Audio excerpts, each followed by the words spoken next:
apa yang terjadi sekarang, goncangan dunia akibat negara yang ekonominya terkuat, membuat kebijakan-kebijakan, memberi peningkatan tarif yang begitu tinggi kepada banyak negara. Ini bisa dikatakan menimbulkan ketidakpastian dunia. Banyak negara yang cemas. Ya.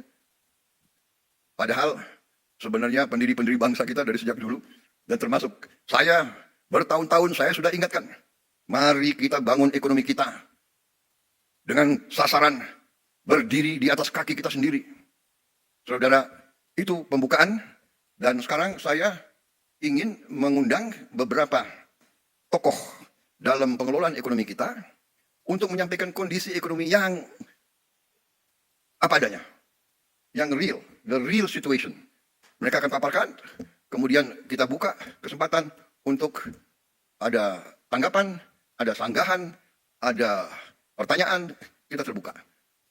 Di zaman sekarang, pemimpin harus terbuka untuk masukan. Kita tidak anti kritik. Kita malah suka kritik. Kritik itu adalah membantu kita, membuat kita lebih aware, lebih waspada. Ya kan? Jadi kritik itu bagus menurut saya. Tapi kalau suatu program untuk menciptakan kondisi yang tidak rasional, ya kan?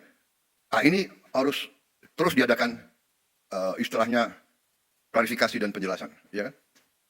Umpamanya ada yang dengan keras yakin bahwa matahari tidak terbit dari timur, matahari terbit dari barat.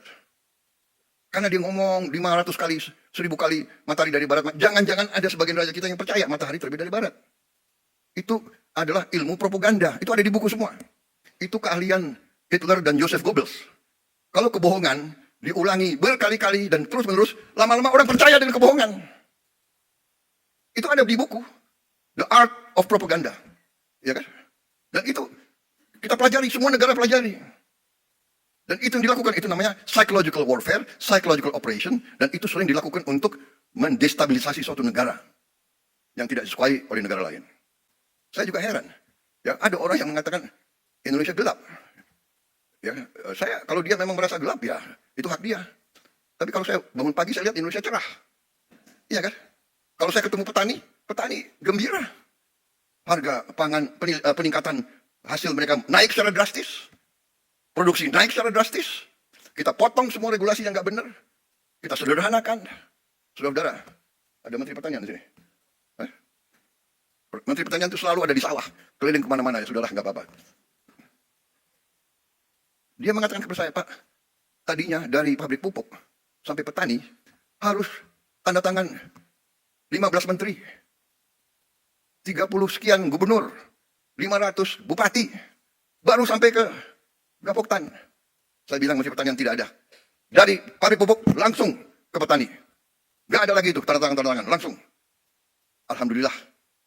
Pupuk yang tadi langka, yang tadi banyak diselundupkan, yang banyak dikorupsi, sekarang sampai ke desa-desa. Hanya ada beberapa tempat yang masih. Saya dapat keluhan dari Gubernur Aceh, pupuk di situ masih sedikit kurang lancar. Ya, ini segera kita akan atasi. Apa yang maksudnya? Begitu ini semua perizinan kita hilangkan, lancar itu harus ke produsen, produksi langsung naik. Saudara.